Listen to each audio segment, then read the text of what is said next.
Nivoaka ny sekoly nitondra sora-bavety indray ireo mpianatra avy eo amin'ny École Normale Supérieure na ENS androany talata. Ny fanimorana lava ny fanombohan'ny taom-pianarana no antony nidinany an-dalambe hoy ny fanazavan'izy ireo. Efa tamin'ny volana aogositra no tokony honiditra nianatra izy ireo saingana emotra hifanaraka amin'ny anjerimanontolo rehetra izany hoy ny fanazavan'ny filohan'ny fikambanan'ny mpianatra.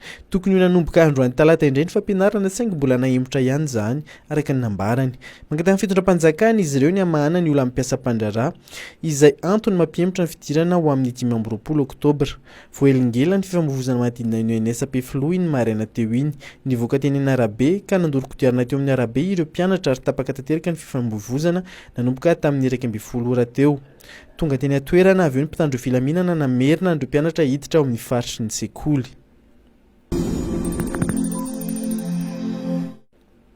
Tsy tokony hiandry fanamarinana ny fisian'ny volana tsy ny fitsaboana ireo olona mila fitsaboana maika araka ny tenin'ny filohan'ny Repoblika Andry Rajoelina nandritra ny fankalazana ny 70 taona ny Centre Hospitalier de Soavinandriana. Androany talata dia nianambara izy fa homaimaim-poana avokoa ny fandraisana ny tanana voalohany ireo mariary eny anivon'ny hopitaly any amin'ny renivohim-paritany sy ny faritra rehetra eto Madagasikara. Tokony azo fitsaboana maimaim-poana avy hatrany ireo marary tonga eny anivon'ny hopitaly ho hatrany izy. Isany koa araka ny nambarany ny fametrahana teti-bola manokana ho an'ny fitsaboana maika izay ho alefa eny anivon'ny hopitaly voakasika izany. Eo am-pendrasana izany dia nohavaozina ny toerana fandraisana marary maika ao amin'ny hopitalin'ny Soavinandriana. Nanjary 20 ny isan'ny fandriana afahana mandray marary maika amin'izany raha 12 isan'izany teo aloha tao amin'ny sampana vonjy taitra. Nivoaka ny didim-pitsarana ho an'ireo olona voaroiroy tao anatin'ny fikasana saika andosirana edy mamirina ny fonja. Androany talata no nitsarana ireo olona voaroiroy rehefa avy nandalo teo anivon'ny fampanoavana hatramin'ny malalatsinainy ary nitoy androany talata maraina.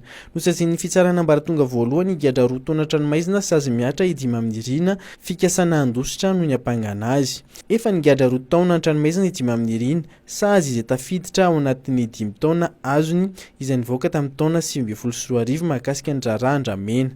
Afaka noho ny fisalasalana kosa ireo dokotera Ronontsaboasy amin'ny HCRA. Laza tsy ho afa-po tamin'ny didiny nivoaka ny mpisolovava azy ireo izay mitaky ny ampitsarana ny fanenjehana ny olona narovany.